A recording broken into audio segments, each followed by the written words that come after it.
دو طلاق کے بعد کیا نکاح باقی رہتا ہے؟ نکاح ہوا ہے اور رخصتی سے پہلے لڑکے نے موبائل پر 2 دفعہ طلاق دے دی ہے، اب کیا دوبارہ نکاح کرنا ہوگا یا وہی نکاح قائم رہے گا؟ دیکھیں، 2 طلاق کے رخصتی اگر ہو چکی ہو نا تو 2 طلاقوں کے بعد نکاح قائم رہتا ہے، تیسری طلاق سے نکاح ختم ہوتا ہے۔ 2 طلاقوں کے بعد مرد کو رجوع کا حق رہتا ہے، لیکن اگر رخصتی نہیں ہوئی ہو تو پھر طلاق دینے کے 2 طریقے ہیں۔ ایک تو یہ ہے کہ کسی نے بیوی کو کہہ دیا تمہیں 3 طلاقیں ہیں، یعنی ایک ہی لفظ میں اس نے 3 دفعہ بول دیا، یعنی 3 دفعہ نہیں بولا بلکہ ایک ہی لفظ بولا، اس میں 3 طلاقیں دے دی ہیں، تمہیں 3 طلاقیں، تو پھر تینوں طلاقیں واقع ہو جاتی ہیں، دوبارہ ان کا نکاح نہیں ہو سکتا شرعی حلالے کے بغیر۔ شرعی حلالے کا مطلب یہ ہے کہ بغیر کسی ایگریمنٹ کے عورت کسی مرد سے نکاح کرے، وہ اسے بستری بھی کرے، پھر اپنی مرضی سے اگر اس کو چھوڑ دے تو عدت کے بعد عورت نکاح کر سکتی ہے۔ اور غیر شرعی حلالہ یہ ہوتا ہے کہ پہلے سے ایگریمنٹ کر کے نکاح کرے وہ۔ لیکن اگر کسی نے اکٹھی دینے کے بجائے یوں کہا تمہیں طلاق ہے طلاق ہے طلاق ہے، یا لکھا کہ طلاق ہے طلاق ہے طلاق ہے، تو لکھنے میں چونکہ ترتیب سے لکھی ہے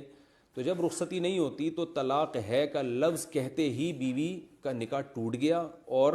کیونکہ رخصتی سے پہلے ایک طلاق سے ہی نکاح ختم ہو جاتا ہے اور عدت ہوتی نہیں ہے،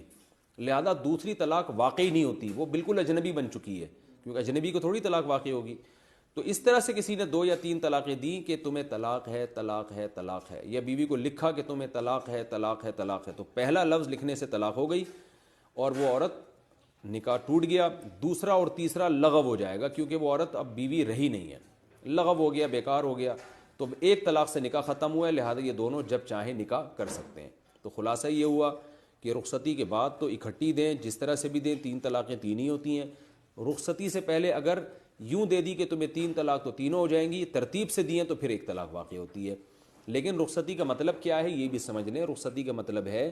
کہ نکاح کے بعد میاں بیوی تنہائی میں،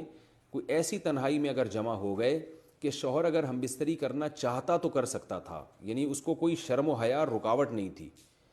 تو ایسی تنہائی اگر ہو گئی تو یہ رخصتی ہی سمجھی جائے گی۔ اگر ایسی تنہائی میں نہیں ہے، کہیں پارک میں اکٹھے ہوئے ہیں تو ظاہر ہے وہاں تو جمع نہیں کر سکتے تھے، یا کہیں کمرے میں بیٹھے ہیں مگر دروازہ ڈور کھلا ہوا ہے تو بھی اس کو رخصتی نہیں کہیں گے، یا گاڑی میں بیٹھے ہوئے اکیلے اور ٹریولنگ کر رہے ہیں، یا کہیں گاڑی بے شک رکی بھی ہے لیکن وہاں پر کوئی ایسا ماحول نہیں ہے کہ وہ اگر چاہتے تو میاں بیوی آپس میں ریلیشن قائم کر لیتے، تو اس طرح کا اگر ماحول نہ ہو تو وہ